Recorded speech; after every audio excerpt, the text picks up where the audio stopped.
आर्यन दौड़ता जा रहा था। भागते हुए से बहुत जोर से ठोकर लगी, लेकिन फिर भी वह संभला। जल्दी से हाथ पर बंधी घड़ी में टाइम देखा और फिर तेजी से भागने लगा। तभी उसे सामने से एक ऑटो आता नजर आया और वह जल्दी से ऑटो वाले को कुछ कहकर उसमें बैठा। दरअसल आर्यन की गाड़ी खराब हो गई थी और उसकी ट्रेन का टाइम हो चुका था। ट्रेन लगभग स्टेशन पर आ चुकी होगी, यही सोचते हुए वह दौड़कर ऑटो पकड़ना चाह रहा था। ऑटो मिला और वह स्टेशन पहुंचा। सामने ही गाड़ी बस निकलने ही वाली थी। आर्यन अपनी सीट पर जाकर बैठ गया। अब उसने एक लंबी चैन की सांस ली। आर्यन अपने दोस्त की शादी में जा रहा था। जल्दी ही ट्रेन चल पड़ी। दिल्ली से मुंबई पहुंचने में आर्यन को अभी कई घंटे लगने थे, इसीलिए वह अपने शूज़ निकालकर अपनी सीट पर लेट गया। घर में उसके माता पिता और उसकी दो बहनें। आर्यन की अपनी एक कपड़े की दुकान है। उसने 3-4 दिन की छुट्टी ली है। लेटे लेटे आर्यन की आंख लग गई। आँख खुली तो ट्रेन एक स्टेशन पर रुकी हुई थी। आर्यन को पता ही नहीं चला और 2 घंटे का सफ़र पूरा भी हो चुका था। आर्यन उठकर बैठा और खिड़की से बाहर झांकने लगा। कुछ यात्री उतर रहे थे, कुछ चढ़ रहे थे। स्टेशन पर एक हंगामा सा मचा हुआ था। बाहर कुली सामान इधर से उधर ले जा रहे थे। कुछ बेचने वाले भी इधर से उधर अपनी ठेले लिए फिर रहे थे। कुल मिलाकर बहुत ज़्यादा भीड़ स्टेशन पर थी। तभी इस भीड़ को चीरते हुए आर्यन की नज़र एक बूढ़े आदमी पर पड़ी। वह बूढ़ा आदमी एक स्टेशन के एक किनारे पर खड़ा हुआ था। उसके हाथ में कुछ पैकेट थे। न जाने क्यों आर्यन की नज़र उस बूढ़े पर जा टिकी थी।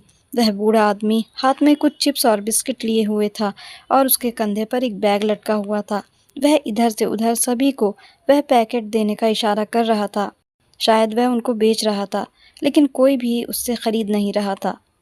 वह बेचारा बूढ़ा मायूस खड़ा था। भीड़ आती और उसे कई बार तो लोगों ने धक्का भी दिया। इधर से उधर धक्का मारते हुए निकल गए, लेकिन किसी को इस बात से फर्क नहीं पड़ा कि एक बूढ़े आदमी को उन्होंने धक्का मारा है। यह सब आर्यन से सहन नहीं हो रहा था। उसका मन चाहा कि वह उस बूढ़े आदमी की मदद करे, लेकिन ट्रेन भी चलने का समय हो चुका था और वैसे भी इस दुनिया में ऐसे नज़ारे कदम कदम पर देखने को मिल जाते हैं।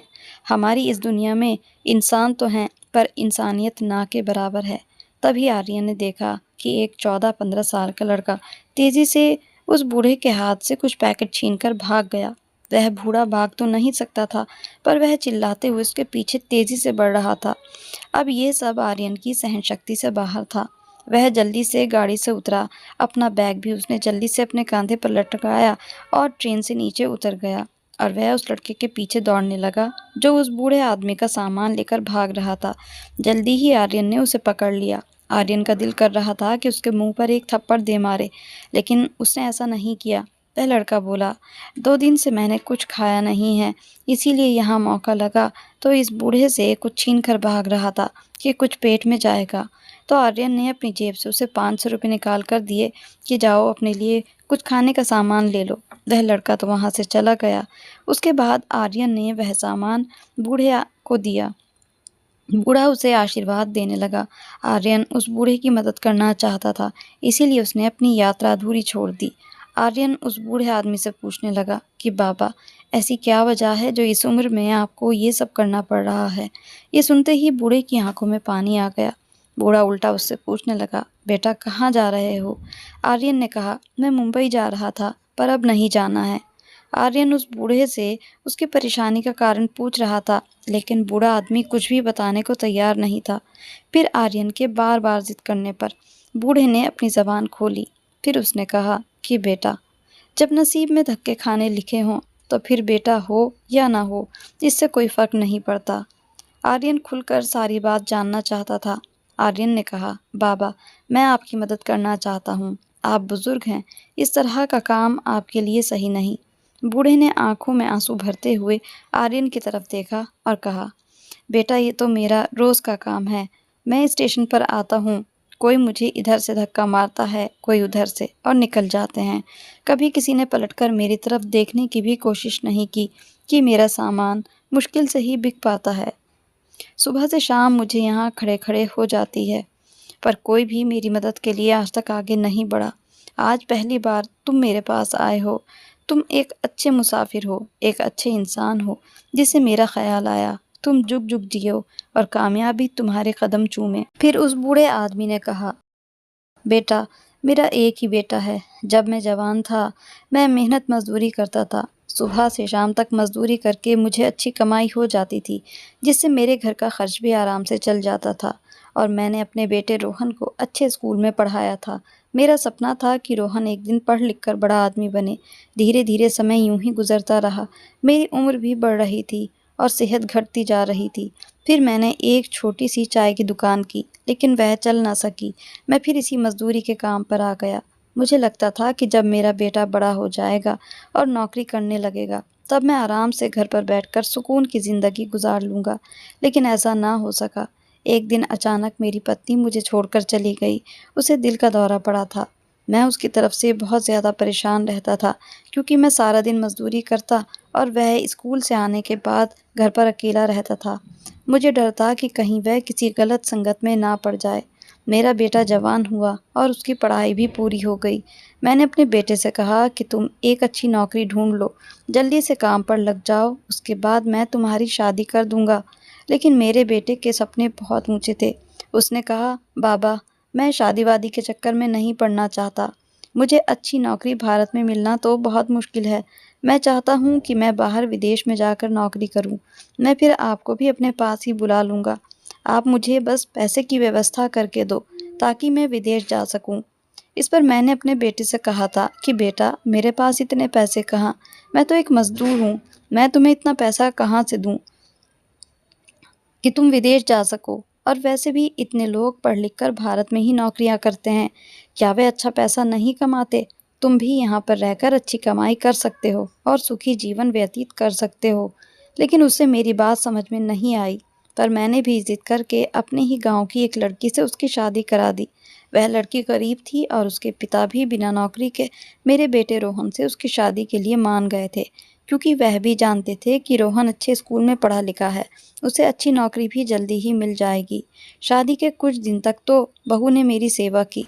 मेरे पास जो मेरी पत्नी के गहने थे, उनमें से कुछ गहने मैंने अपनी बहू को दिए थे, लेकिन कुछ गहने मैंने अपने आने वाली ज़िंदगी के लिए रोक लिए थे कि क्या पता आने वाला समय कैसा हो और ये गहने मेरे आड़े वक़्त में मेरा सहारा बने।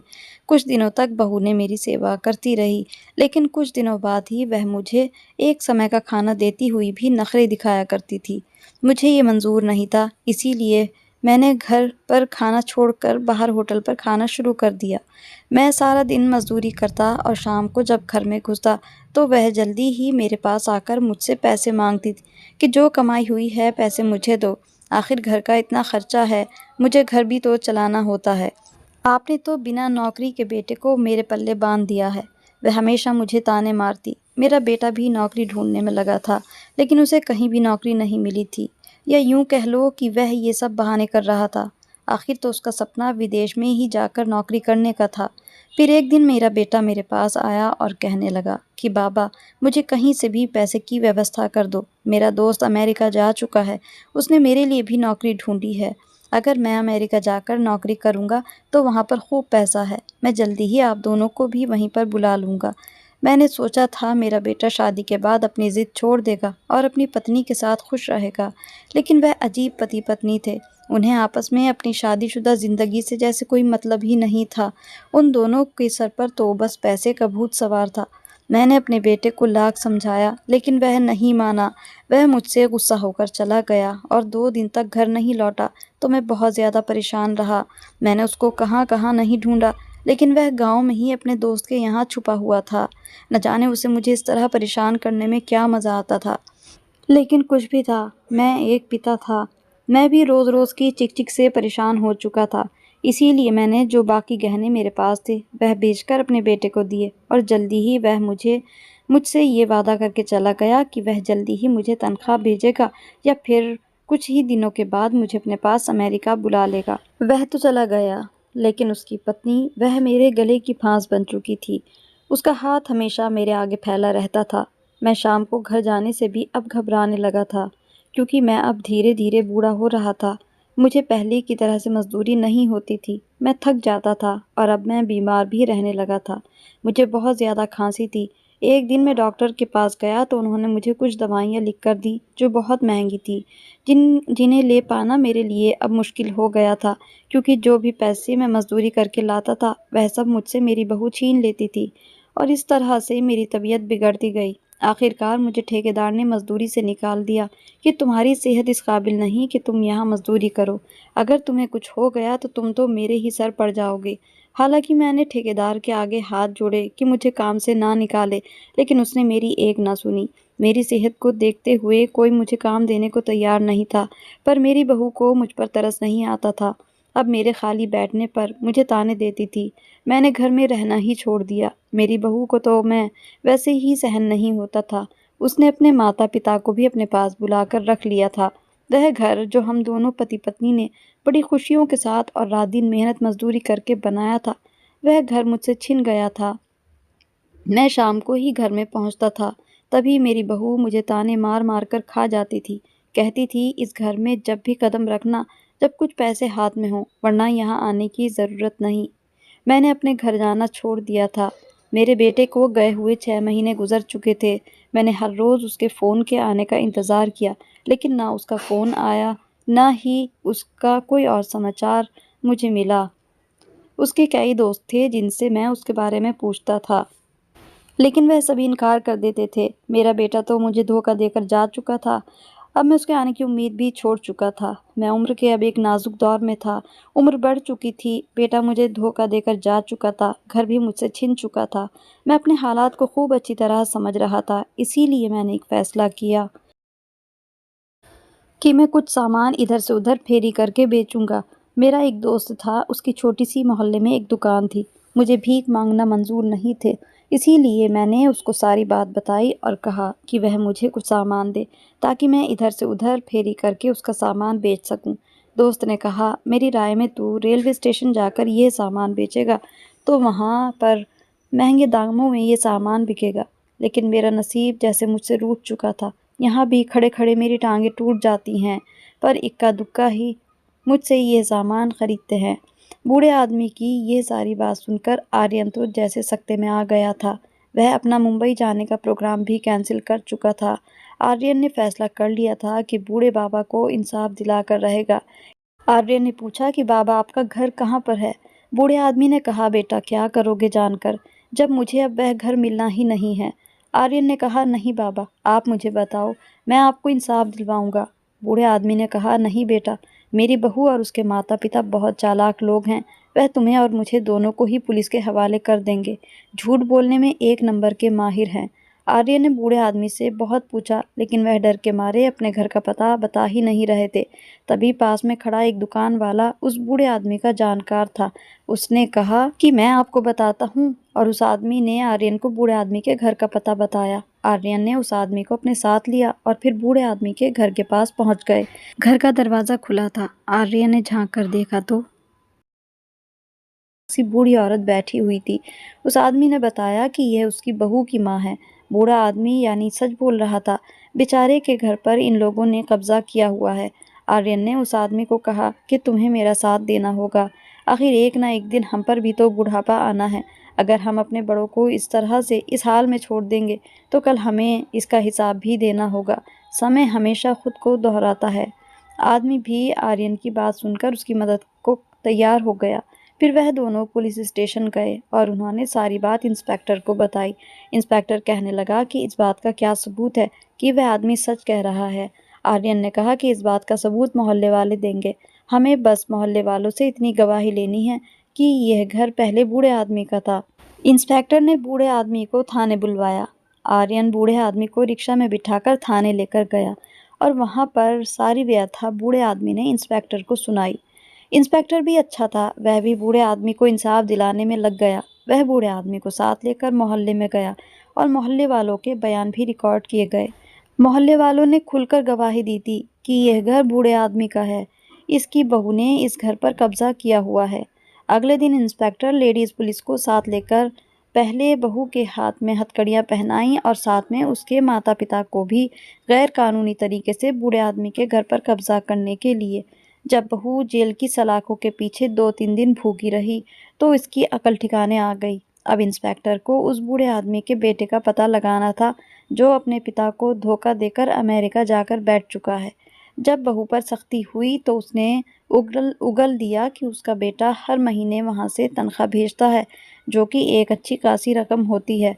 और जिसकी तनख्वाह पर वह औरत और उसके माता पिता ऐश की ज़िंदगी गुजार रहे हैं, और जो उस कमाई का असल हकदार है, रोहन का पिता, वह बूढ़े आदमी, वह बेचारे दर दर की ठोकरें खाने पर मजबूर हैं।